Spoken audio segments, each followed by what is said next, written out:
સમયમાં જ્યારે હોળીનો તહેવાર નજીક છે ત્યારે ગુજરાત એસટી દ્વારા હોળીને લઈ અને મહત્ત્વની કામગીરી હાથ ધરવામાં આવી છે। ખાસ કરીને સુરત હોળી માટે જ છે તે સુરત એસટી વિભાગ દ્વારા 550 જેટલી એક્સ્ટ્રા બસની સુવિધાઓ ઉપલબ્ધ કરવામાં આવી છે।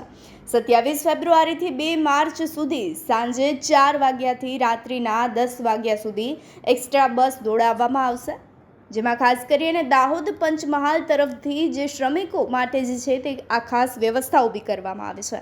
અંદાજિત 30,000 જેટલા મુસાફરો પોતાના વતન જવા માટે રવાના થવાના હોય ત્યારે એસટી વિભાગ દ્વારા હાલ આ મહત્ત્વની સુવિધા ઉપલબ્ધ કરવામાં આવી છે। ગ્રુપ બુકિંગ પર સોસાયટી સુધી છોડવાની સુવિધા પણ હવે એસટી વિભાગ દ્વારા ઉપલબ્ધ કરવામાં આવી છે। તો સેન્ટ્રલ અડાજણ સાથે જ ઉધના સહિતના તમામ ડેપોથી એડવાન્સ બુકિંગની વ્યવસ્થા હાલ શરૂ કરી દેવામાં આવી છે। એસટી વિભાગે લગભગ 1 કરોડ આવકનું લક્ષ્યાંક સાધ્યું છે।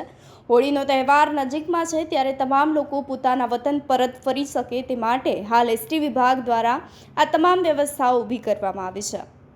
ગુજરાત સરકારના માર્ગદર્શન હેઠળ મુખ્યમંત્રીશ્રી તેમજ વાહન વ્યવહાર મંત્રીશ્રીના માર્ગદર્શન હેઠળ સુરત વિભાગ દ્વારા હોળીનું એક્સ્ટ્રા સંચાલન કરવા આવનાર છે। આ એક્સ્ટ્રા બસો તારીખ 27થી 2 તારીખ સુધી આ એક્સ્ટ્રા બસોનું સંચાલન થશે। આ એક્સ્ટ્રા બસો મુખ્યત્વે દાહોદ, પંચમહાલ, લુણાવાડા, ગોધરા તરફનો એક્સ્ટ્રા બસોનું સંચાલન થશે। આ જે એક્સ્ટ્રા બસો છે તે સુરતના મેઇન બસ સ્ટેશન CBSની સામે જે સિટી બસ સ્ટેશન છે ત્યાંથી આ બસો ઉપડશે। ઉપરાંત આપણે જે ઉલપાડમાં રામચોક છે ત્યાંથી પણ આ એક્સ્ટ્રા બસોનું સંચાલન થશે।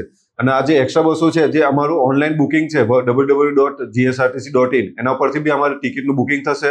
તેમજ જે ગુજરાત સરકારનું માર્ગદર્શન છે જે મુજબ એસટી આપને દ્વારે તે થકી જો 52 મુસાફરો એક સાથે જો ટિકિટ બુકિંગ કરાવશે તો તેમની સોસાયટી સુધી અમે બસ આપીશું કે જે તેમની સોસાયટીથી પોતાના વતન સુધી ડાયરેક્ટ મુસાફરી કરી શકશે। અને આ જે બસો જે છે સંચાલન મુખ્યત્વે સાંજે 4 વાગ્યાથી તો રાતે 10 વાગ્યા સુધીના સંચાલન ચાલુ રહેશે। જો ભાડું જોઈએ તો એસટી નિગમના જે નિયમ મુજબનું જ ભાડું વસૂલાત કરવામાં આવશે। દાહોદનું છે 350 રૂપિયા, ઝાલોદના 355 રૂપિયા, ગોધરા 305 રૂપિયા, લુણાવાડા 330 રૂપિયા, છોટાઉદેપુર 315 રૂપિયા જે નિયત કરેલું જે ભાડું છે એ મુજબનું ભાડું વસૂલવામાં આવશે। ગુજરાતના કયા જિલ્લાઓમાં વધારાની બસો શરૂ આ જે હોળી પર્વ નિમિત્તે જે મુખ્યત્વે દાહોદ પંચમહાલ તરફનું જ સંચાલન હોય છે, જેનું અમે આ જો એક્સ્ટ્રા સંચાલન અમે દાહોદ પંચમહાલ, છોટાઉદેપુર 5 તરફનું એક્સ્ટ્રા બસોનું સંચાલન થશે।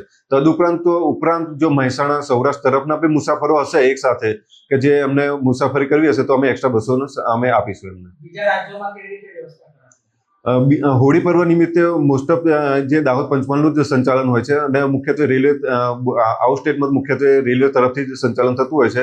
તેમ છતાં અમારી જે નિયમ મુજબની જે અમારું સંચાલન ચાલતું હોય છે એમાં જે ઓનલાઈન બુકિંગ થકી મુસાફરી કરી શકે છે।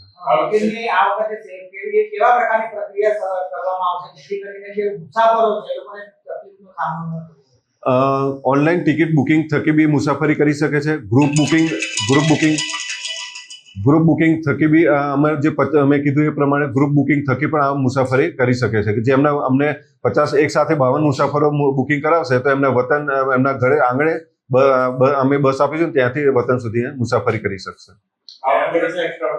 ટોટલ 580 બસોનું આયોજન કર્યું છે। તારીખ 27થી 2 તારીખ સુધી અમે આ એક્સ્ટ્રા બસોનું સંચાલન કરીશું। તદુપરાંત પણ વધારાની જરૂર પડશે તો અમારી પૂરી તૈયારી છે। વધારાની બસો દોડાવવાથી એસટી વિભાગને કેટલો લાભ મળી શકે?